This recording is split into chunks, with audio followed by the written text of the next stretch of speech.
appointed the Shadow Chancellor of the Exchequer. She's also a graduate of LWN's training programme. So if you haven't been on our training courses, please do so, because you may end up being a Shadow Chancellor of the Exchequer, but hopefully not Annelise's job. And also Hannah Al-Othman, who is a political journalist at the Sunday Times. I'm going to stop talking because I'm sure you are fed up with hearing me speak. So I'm going to hand over to Hannah, who is going to interview Annelise in a conversation style. Hi, everyone. And Annelise, I think you're muted, so you might have to unmute. There we go. Brilliant. Well, I guess we'll go straight into it. And I suppose we should start at the beginning, really. I mean, is this what you always wanted to do? Well, thanks ever so much for doing this, Hannah. It's so lovely to be here with all these terrific women. It's really exciting. It really isn't what I always wanted to do. When I was little, I wanted to be an ice skater, mainly because we didn't have an ice rink where I lived, so I could never fail at that because it was never anything that I could show I was rubbish at. And then, goodness, for a long time, I thought I would stay working in universities, actually. So that was my career before I became an elected full-time politician, which was as an MEP for a couple of years, and then MP, obviously. But yeah, there wasn't any game plan at all. And I think the young me would have been quite surprised that I'd ended up doing this, to be honest. Yeah. And so how did you first get into politics? What was it that got you into being an MEP? Yeah, I mean, I think the first time that I really felt something was very unfair was when I did my first job, and I'm sure there's a lot of people on this call who've done this job, which was kitchen porter, which sounds a bit better than it is. Basically, it's washing dishes and taking the bins out in a restaurant. So I did that for quite a long time, and that was before we had a minimum wage. So I got paid £2 an hour back then, which was fine for me, actually, because it was when I think I was 15, something like that. But actually, there was a lot of people who worked there who were having to survive basically on those kinds of wages, obviously adults, who had to try and bring up kids in some cases. And I did think that was really unfair at the time. And then when I went to university as well, I was really concerned about the fact that, I went to Oxford University, and I really felt that there was a lot of people that I'd grown up with who, were just as bright and just as accomplished as a lot of people there, but who hadn't had those opportunities. So kind of widening access to education was very important to me as well for a long time. And I did quite a lot on that when I was a student.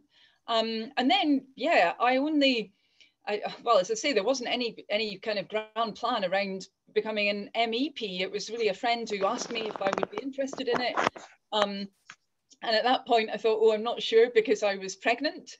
And not many people knew, apart from my partner. And I was thinking, oh goodness, this is going to be a little bit too much, thinking about, standing for the European Parliament. But then I thought, actually, I probably can do this. It probably would be doable. And then, eventually was selected and then elected. So, yeah, there's been quite a lot of serendipity, I suppose, in what I've done over the last few years, I would say.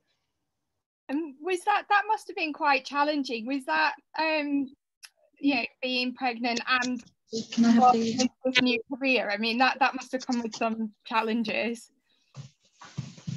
Yeah, I felt very lucky, actually. Ooh. Wow, there's a big echo there, I think. Everyone muted. But yeah, I think that's a bit better. Lovely, good stuff. Yeah, it wasn't, I think I was very lucky because I was extremely lucky. I had a very easy pregnancy, I think, compared to lots of other people. So I was really lucky that I didn't have morning sickness or anything like that. So, that would have been very difficult. I also had a very good employer who gave me maternity leave when the baby did come. So that made life a lot easier, obviously, that I didn't have to, somehow try and juggle things, that I had the time to actually, go around and campaign by that point, because, yeah, the baby, actually, it was quite funny. My baby's arrival was announced apparently at hustings in, oh crikey, I think it was in Southampton or somewhere like that, with all the other candidates. But they got a bit overexcited. I texted one of them to say that my contractions had started, and then they were like, "Oh, it's arrived." No, it hasn't, kind of thing, you know. But they were all terrific, actually. The other candidates, really, really wonderful people, and one of them, very horrible incident. One of them was actually killed in a terrorist incident. And yeah, just really awful that happened. Clearly, dreadful thing. And both they and all the other candidates, we all became really good friends, actually. I mean, it's often like that in the Labour Party, I think, even although people might stand against each other, that, you know, you build up that really strong friendship, which we had as all the South East MEP candidates. And, you know, you mentioned these injustices that first motivated you to get into politics. I mean, what keeps you awake at night now? Is it those same sort of burning injustices, or is it something different? Yeah, it definitely is. And I mean, I really keenly feel those inequalities still, you know, as I think we all do. I mean, that's why we're all on this call. I mean, the fact that, you know, I'm speaking to you from Oxford, you know, it's got world-leading university here, but actually the primary school that my kids go to, you know, some children who, you know, I just feel, I mean, obviously the school supports them and everything else, but just the reality of the situation is they'll live for many years less than kids brought up in, you know, a rich part of the city. They'll have far less prospects throughout their whole life. They'll have much worse health outcomes. All of that kind of inequality just smacks you in the face, you know, and it's something that we've got to face up to. Of course, it's been shown in spades during this crisis. I suppose the other issue that I feel a very keen responsibility around is the climate crisis, where, you know, it's people of my generation who've got to take responsibility for this. You know, so often, you know, I'll kind of meet with young people, and there might be older politicians saying, "Oh, it's really great that you're campaigning." Well, actually, it's not great that they're having to campaign. It's not their responsibility as young people to deal with this. It's people of my age, you know, 42 and upwards in positions of power, who've got to do something about this. I mean, you know, you've taken on this very senior role within the Labour Party. I mean, how much more difficult do you think it is being a woman in that role? What additional challenges does that bring? Oh, so it's an interesting question. I think obviously it's a novelty, but I would say that applies to the involvement of women in senior positions generally in economic policy making. So I gave a lecture earlier in the year, which is normally given by like heads of central banks, chancellors, shadow chancellors, sometimes prime ministers. It had been given for 42 years. It was an annual lecture, and I was the first woman to give that lecture, which is kind of pretty atrocious. But it wasn't the fault of those organising the lecture. It was a reflection of the tiny number of women in those roles. And, you know, that's obviously, it's got to change. But it does mean that, yeah, as I say, it's a bit of a novelty. People aren't very used to it, you know. Sometimes I've heard people say, "Oh, well, but you just don't really look like a kind of chancellor or shadow chancellor." Say, "Oh, you know, is that because I'm a woman?" Well, yes. So, okay, well, there's not really a lot that I can do about that. So yes, it is different, I think. But it's a, you know, it's a terrific honour and a privilege. So that's the positive flip side of it, I guess. Do you ever find that do you ever feel like you're being taken less seriously because you're a woman? Ooh, that's an interesting question. I've certainly been in situations before. I mean, I wouldn't say necessarily in my current role, but certainly as a politician, when I think there has been a big difference. I guess particularly it was interesting in the European Parliament with, you know, some societies that were, you know, much more patriarchal, where you would really notice that very clearly, that there was a different treatment, unfortunately, of women. I suppose, I mean, in some ways there's some benefits around it, because it does mean that, I guess, sometimes I'm offered opportunities to to speak more directly with women, and others in my team, like obviously fantastic Abena, who's absolutely brilliant in my team, and Bridget Phillipson as well, that, you know, sometimes we're asked to do work with women's magazines, for example, which wouldn't happen for a male Shadow Chancellor. So it can be very positive from that point of view, I would say, as well. And do you find you get sort of more trolling and online harassment and things like that than some of the male Shadow Cabinet members? Well, I mean, I would say, first of all, that horribly, social media can be just such a cesspit, particularly around racism and, you know, horrible discriminatory stuff around people with disabilities as well. So, and obviously sexual orientation also. So I think that, you know, I would say that there is more for women, but I think there's particular individuals. I mean, we know obviously the kind of abuse that Diane Abbott, for example, has had to put up with for so many years. That's just been appalling. But it is interesting. I mean, I'm sure you probably get, sorry, and this is a very personal point, Hannah, I hope you don't mind, but oh my goodness, people are so excited about my hair. Like, they really are. And I'm like, it's just my hair. If I try and make it completely straight, then, you know, in about half an hour, it's going to be like an enormous bush. So just don't make me do it. And then, you know, if a little thread of it's out of place, goodness me. And, you know, it's slightly annoying because there are more important things to be thought about. But I think that is just the reality, that we are judged by what we look like ultimately as women, and probably more than men are from that point of view. And, you know, does the sort of the toxicity of social media, does it bother you, or do you manage to sort of put it out of mind? Yeah, I mean, I think I've got very used to it. And so it's not something that I take particularly personally at all. What I do worry about a lot more, though, is about women who are new to politics coming into it and then facing, you know, just a massive barrage sometimes of comment. You know, often from people who are, I mean, it's an obvious point, but, you know, who are anonymous, people who would never have the guts to repeat this kind of tripe to their faces, you know, and that, I think, can be very hurtful, particularly if people don't have others around them to support them. And that's one of many reasons why I think LWN is just so brilliant, because it really does mean, and the Labour you know, Women Fabian network as well, that it means there's that group there, that group of support. You know, if somebody does start to get that kind of abuse and a kind of pile on, that, you know, women can actually support each other around this, which I think is really important.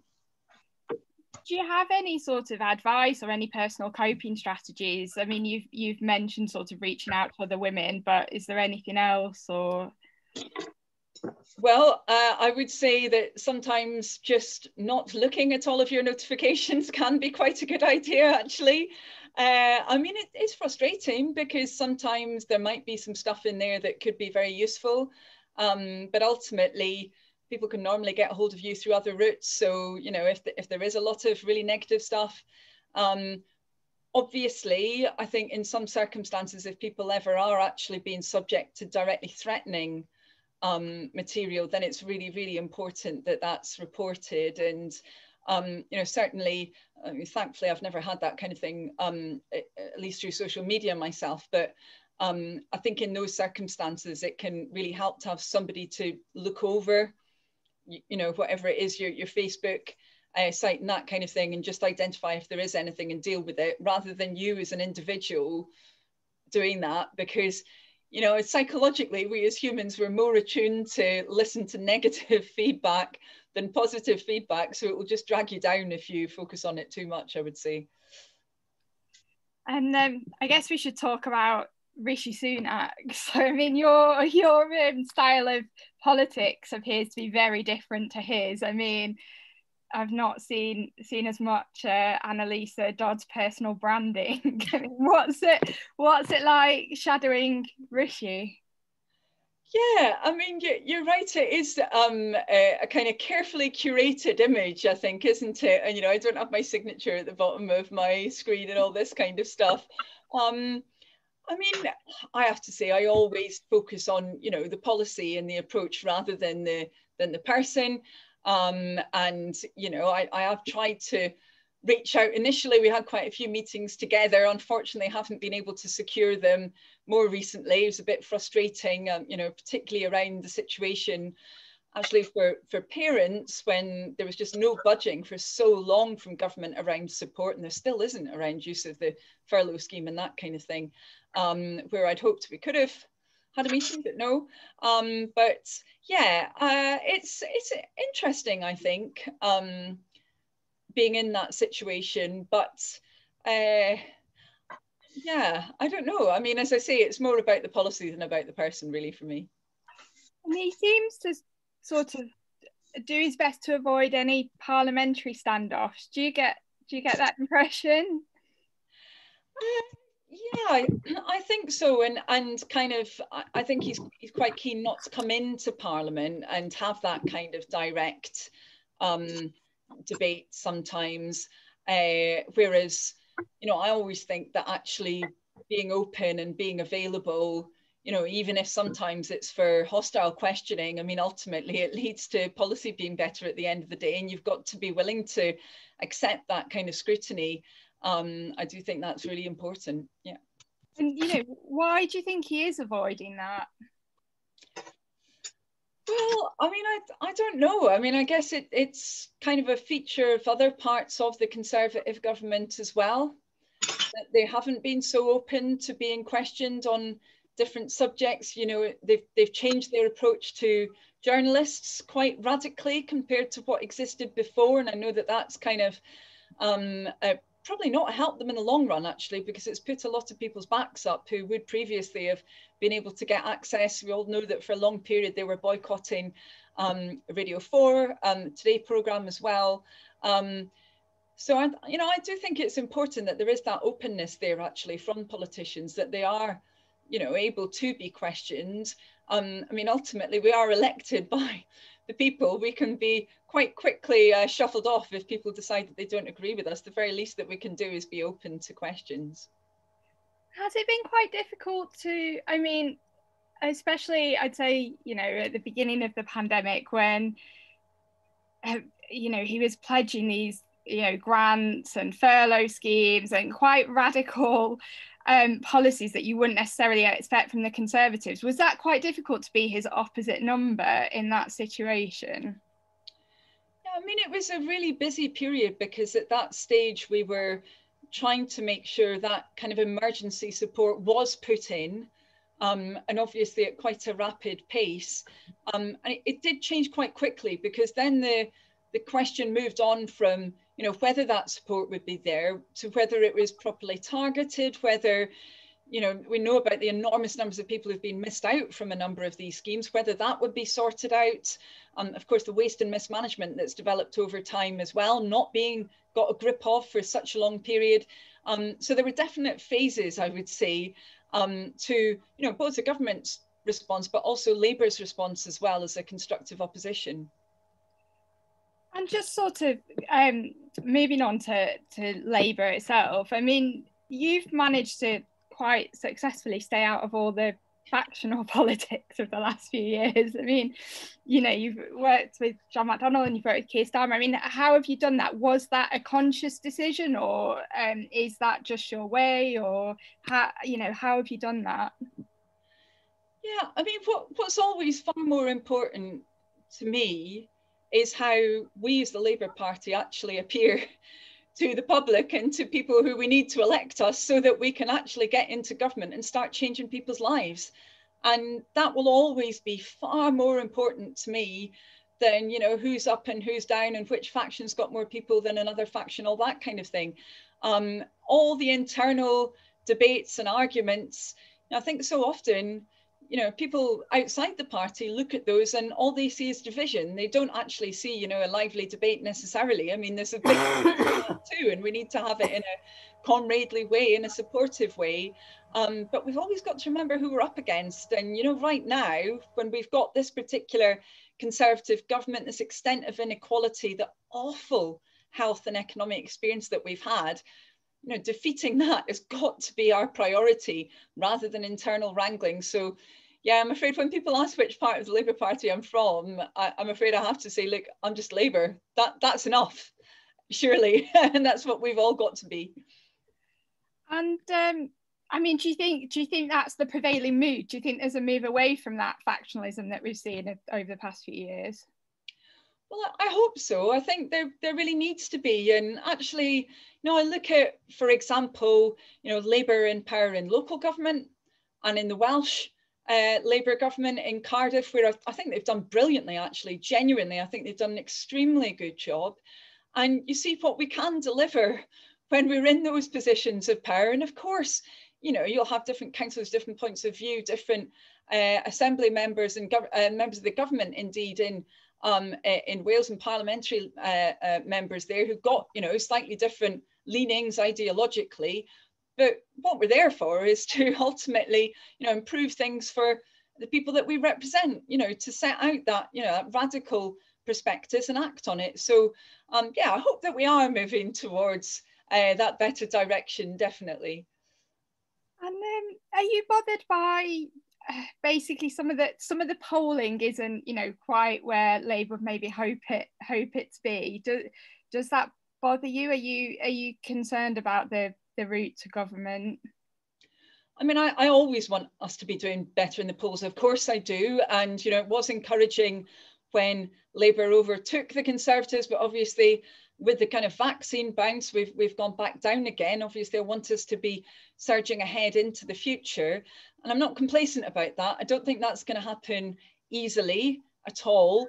I mean, we do know that other parties similar to Labour that are in opposition, very often they've seen their support reduced really pretty substantially during this period, because governing parties tend to be supported by people in the middle of national crises. And I mean, the kind of strange thing about this pandemic, but understandable thing, is we actually all need this government to succeed. I mean, we need them to deliver the vaccine properly, although I would say actually it's our nurses and GPs and volunteers who are delivering that vaccine rather than Boris Johnson himself doing it, pretty obviously. But, for the future, of course, we've got to do better. I think that, as we're developing our policy positions, setting those out to people, we'll be in that stronger position. And we've always got to work harder. That's what we have to do. And do you think Labour can win the next election, or do you think this has got to be a 10-year plan? Well, that's an interesting question, because I remember just around the time of the leadership election, many people saying it would have to be a very, very long-term plan. Then others seeing, particularly I think Keir's leadership through these months have started to change their minds and say, well, actually, Labour could be in contention now. This is a possibility.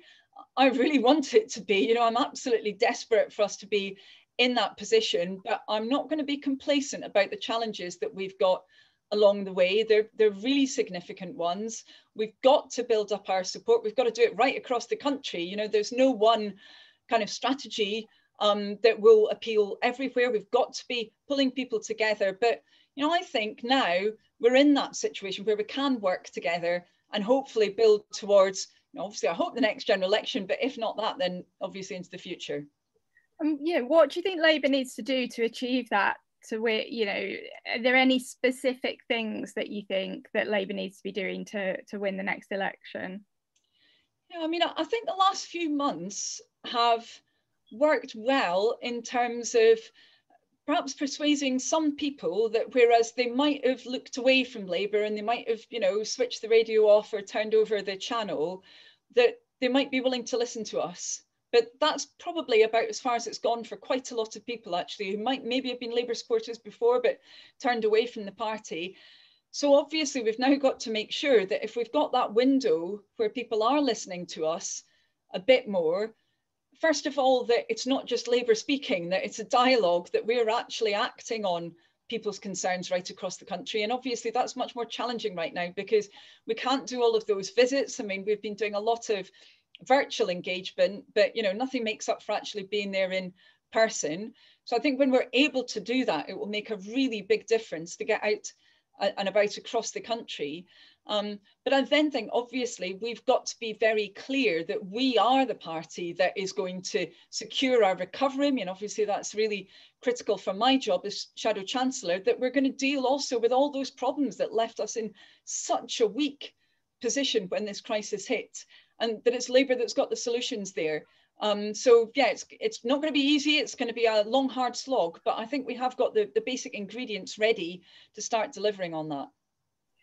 And you quite comprehensively set out your priorities for the Labour Party, but what about for the country and for the economy? Where would you like to see those going? Well, I think that we need to see very, very significant changes. I mean, we've had the worst economic crisis of any major economy in the UK out of all of the G7. And that didn't happen by accident. I mean, a lot of it has been linked to the government's approach to the health crisis, the fact that they've set health against the economy rather than realising that they're linked. And that's been a huge problem, obviously. But then also we've had the impact of all of those inequalities, the labour market problems, insecurity, the fact that a quarter of households didn't even have £100 in the bank when this started, the regional inequalities. And I think there, Labour's got a very, very strong message. I think from the Conservatives, we might have lip service around some of these issues. And, for example, they might have different pots of money that can be bid into by different towns in competition with each other. They might say that they're dealing with some of those long run problems, but actually they've got a really short term approach that's just papering over the cracks with a lot of these problems. We've got a much more fundamental view of the change that needs to take place so that people can have that security that I think people are just desperate for. We've had so much uncertainty and turbulence. People want that security, to know they can have a decent job, decent housing, decent living standards, their kids won't have to move out because there'll be a job for them locally, all those kinds of issues. And I think it's Labour that's got the solutions to provide that. But of course, we've got to persuade people of that. So that's where the communication is very important. And I'm conscious my time is almost up and there's lots of questions popping up, but I'd sort of finish by asking, what if there's women on this call that are maybe considering a career in politics, maybe even have ambitions of being Shadow Chancellor one day, what would your main piece of advice to them be? Well, I would say definitely go for it, if you're considering that. I have to say that personally, what worked for me was ensuring that I had another career, that I did have something else going on in my life. I mean, ultimately, as I was saying before, I've probably benefited quite a lot from serendipity a lot of the time. That's not going to be there for everyone. So if you don't have, other activities basically going on in your life and another way to support yourself, it can be really, really challenging, I think, and really tough.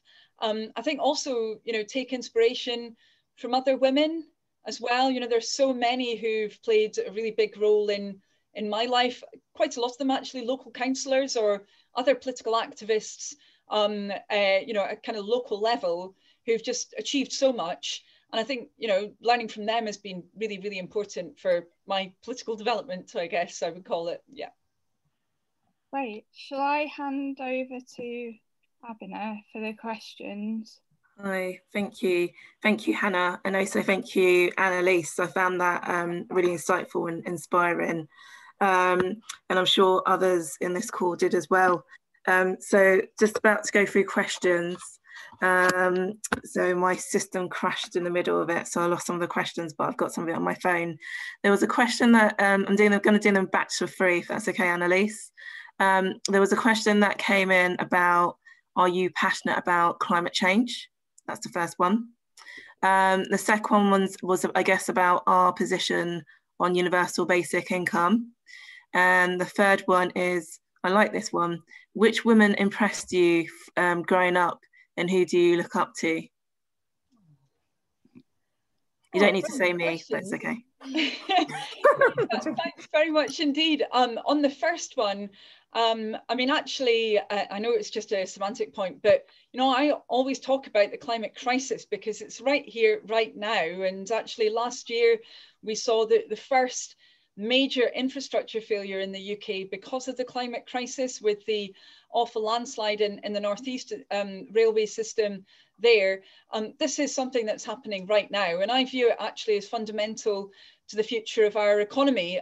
We know that it is. We've known that since Stern, but we're not behaving like it. You know, we still have budgets being passed which actually will support technologies that are redundant in terms of that drive to net zero. You know, we have a situation where capital spending is actually reduced down for next year rather than investing in the green technologies of the future that we really desperately need. So it is something that is very, very important to me, you know, both personally, but as I say, economically as well. You know, the biggest threat to our economy in the long run, by a long way.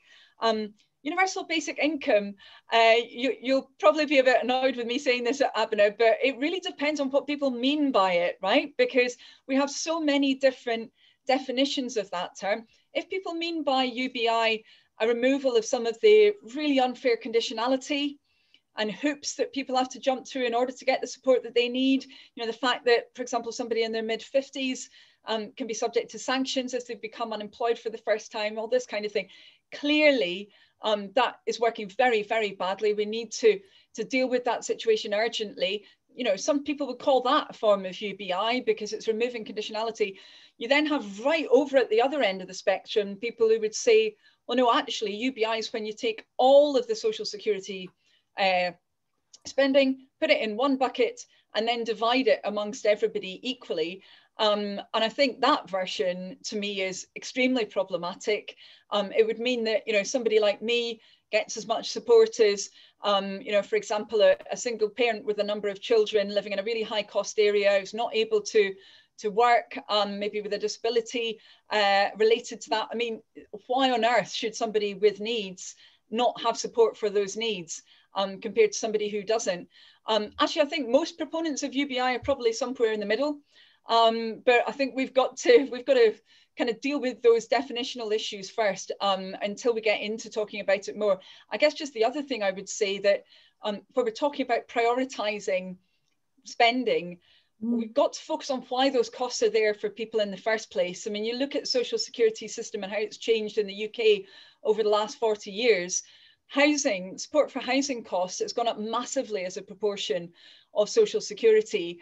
And if we did deliver more genuinely affordable and council housing, that would radically reduce that cost. And I think when it comes to allocating spending, you know, we need to think through those issues pretty carefully. And then who inspired me growing up? Goodness, that's a really lovely question. I suppose when I was young, as in when I was a child, I mean, actually, well, my mum, obviously, and other women in my family, my grannies, I mean, they were really different. So one was quite socially conservative, I would say, from a fishing family background. You know, very, very, you know, nice person, but, you know, as I say, pretty socially conservative. The other, very, very different. I think she had canvassed for Labour at one point, but then she was canvassing for the Lib Dems because the area where she lived, you know, complete contrast between the two of them, but they were both pretty formidable. And actually, that's why I got the name that I have, because they were so formidable that they both expected I would be called after them. So one was called Anna, the other was called Elsie. And my parents apparently were really, really stressed. And then they heard about some singer who had the first name Annelise, and they were like, oh, thank goodness. If we call her that, then it's a little bit like both the grannies' names. So we won't have to, you know, have an argument with either of them. So there you go. That's why I've got my name. It's no kind of romantic heritage or anything like that. It's just because of two very forceful Scottish grannies. Oh wow, I didn't know about that, Annelise. That's really good to know. It's amazing. I've got some more questions from you, from members of the audience. One about how you find balance in your life. I guess that's because you come across as a superwoman. And the second is one about the best way to support women and children out of poverty. And the third one is, how do you handle stress? Ooh. Wow, all really, really interesting questions. I mean, around the first one, I have to say, comparing my life and particularly my work to what faces so many women, you know, actually it's so much easier in very many ways when, you know, I have a relatively predictable pattern of work. I have quite a lot of control over it compared to what so many other women have. You think about the situation for those who are on 0 hours contracts, very flexible contracts, trying to, you know, bring up children in particular at the same time. They've got an impossible situation, and very often they don't have the funds to then help them with childcare as well.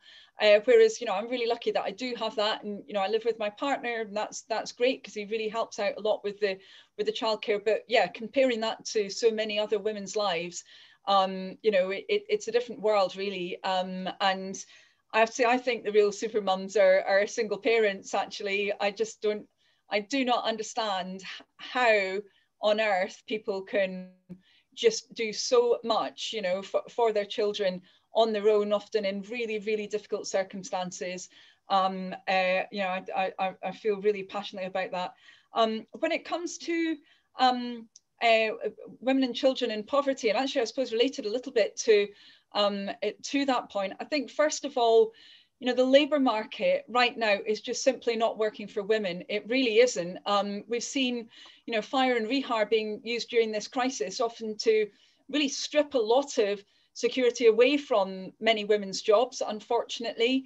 We're seeing very often complete flexibility around availability being part of contracts. We're seeing obviously issues with pay, there's no question around that. And obviously that's particularly acute in a lot of those debates around social care, where, you know, it's a very, very first step to getting to a new settlement for social care. We've got to have fair pay and decent terms and conditions right at the heart of that.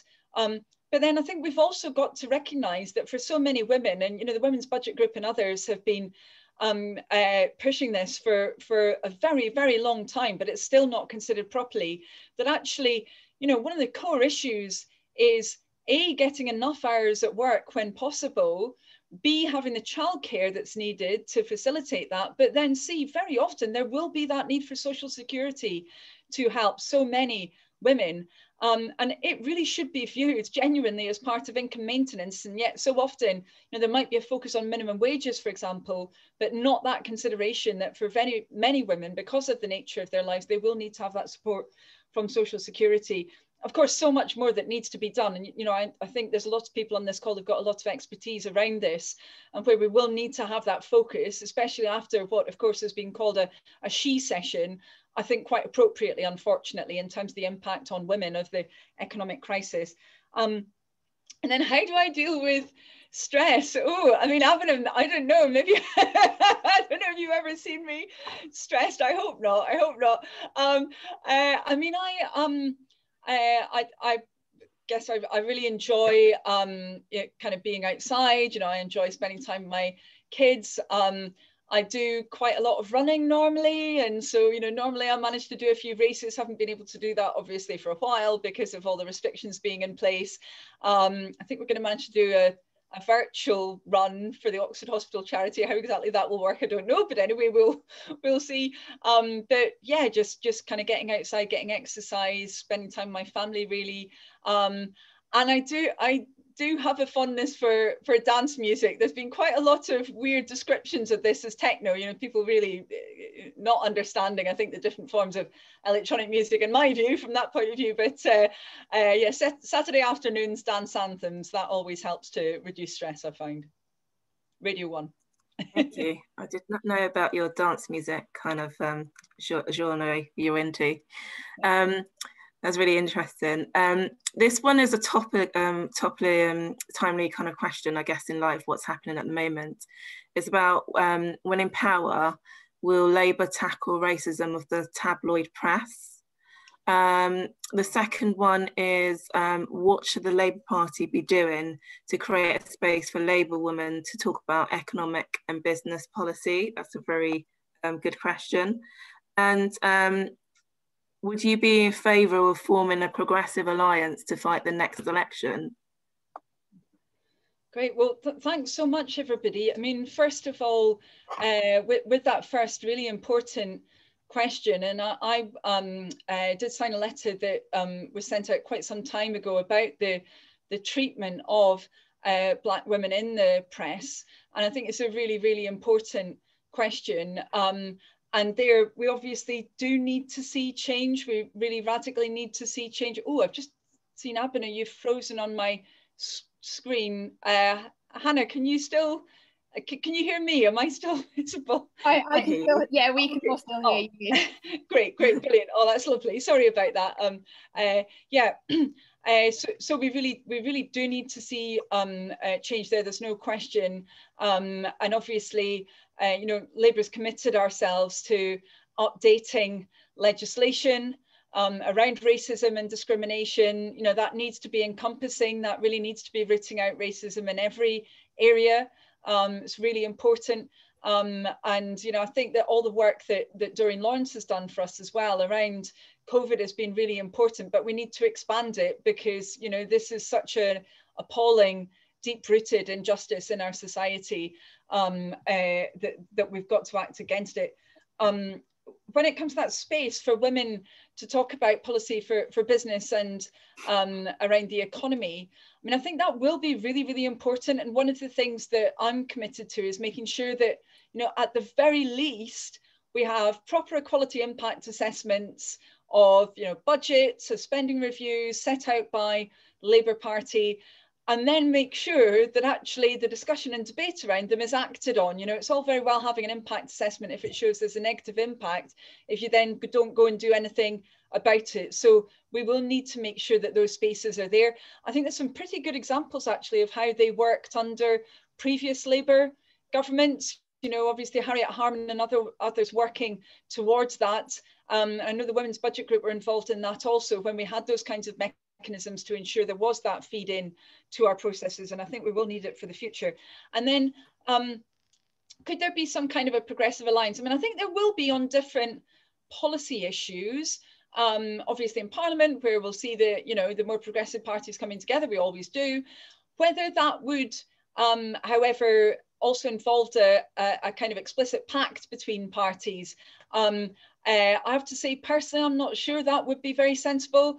I say that speaking to you from Oxford, where we've had, I'm sorry, this is going to sound really party political, but I mean, we've got quite a lot of Green Party and Liberal Democrat activists.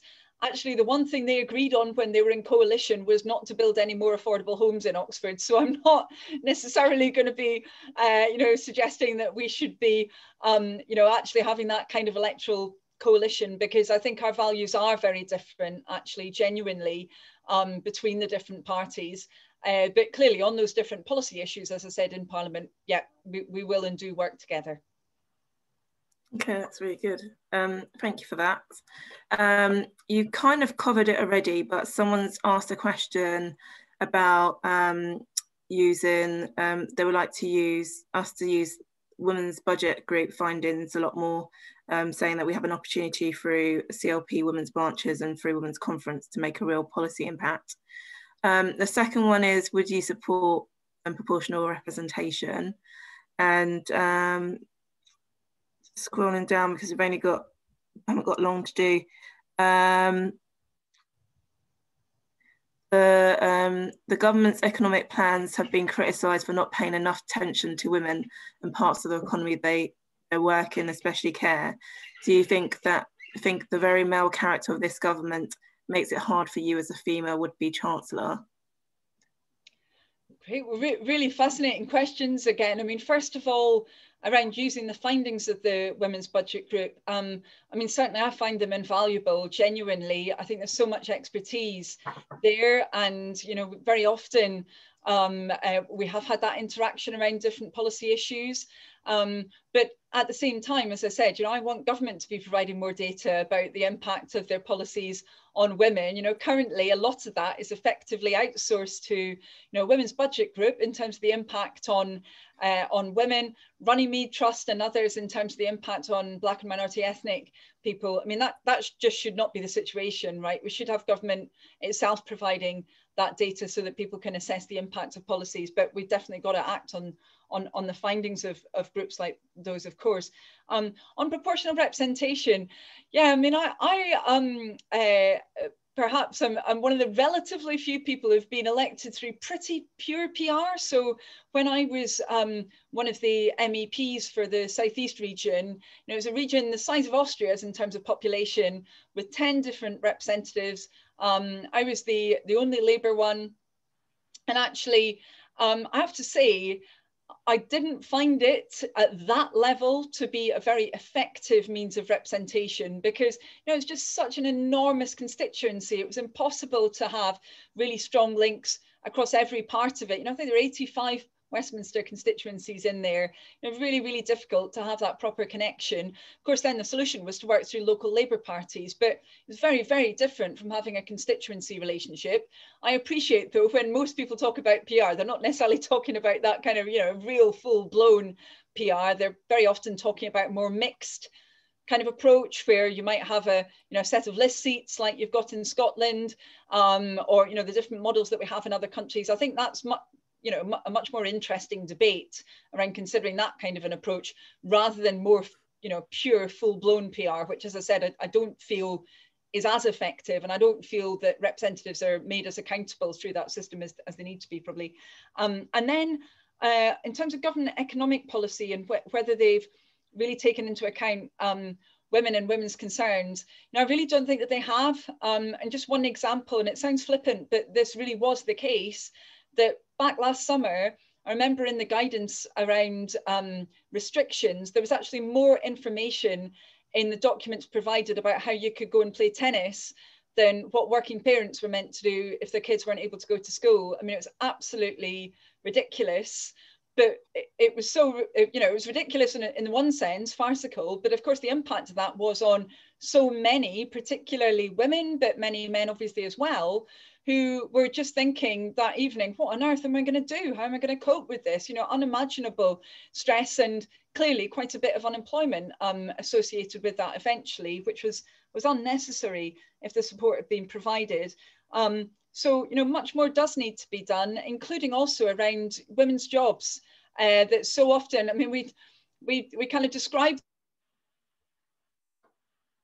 them as that because of those structural inequalities in the labour market, and it is objectively the case that so many more women work in social care, for example, than men. But then the inequalities within that system, the very low pay, generally poor terms and conditions, then of course do have that really significant impact. But I would view it positively as well. I actually think that, with the right policies, social care can become an area where there's good career progression, where people can actually live on the basis of it, bring up a family on the basis of it, which is really hard to do at the moment.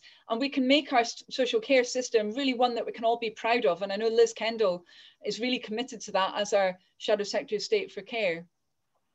Really good, thank you for that. I think we're drawing to a close, but I'm going to sneak in a question, and I'm going to randomly pick a question for someone to actually ask. So let me just scroll down. Eeny, meeny, miny, mo. Kitiosha, you get to ask your question live. That's very exciting. Thank you very much. Hello, everyone. My question's about flexible working. So the government actually, prior to the pandemic, the Tories committed to consulting on making jobs flexible by default, which feels like a fantastic step forward, but they've not actually done anything at all. And of course, it's even more relevant now. So will Labour kind of leapfrog that and start talking about how jobs should be location flexible by default?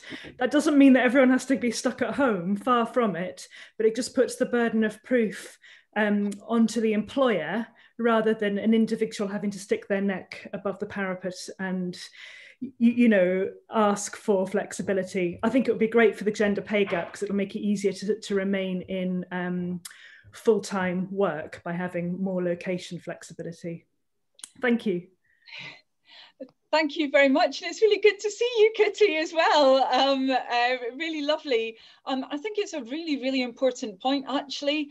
We've seen, I would say, through this pandemic, what's happened when, in theory, there's, for example, right to request flexible working, you know, it's a right to request, but, you know, it's so one-sided, you know, that you don't then even need to get an explanation about why you can't have it. You can just be told no, and just being able to ask for something with very little expectation of that being viewed seriously in some cases, you know, isn't a very strong right in the first place. You know, similar thing actually has happened with the furlough scheme, where, you know, in theory, people are able to ask for it, but then, you know, employer can just turn around and not provide it. Obviously, in some circumstances, they may not be able to do that, but in other circumstances, they don't even have to give an explanation of why they can't. And it just leads to women becoming unemployed.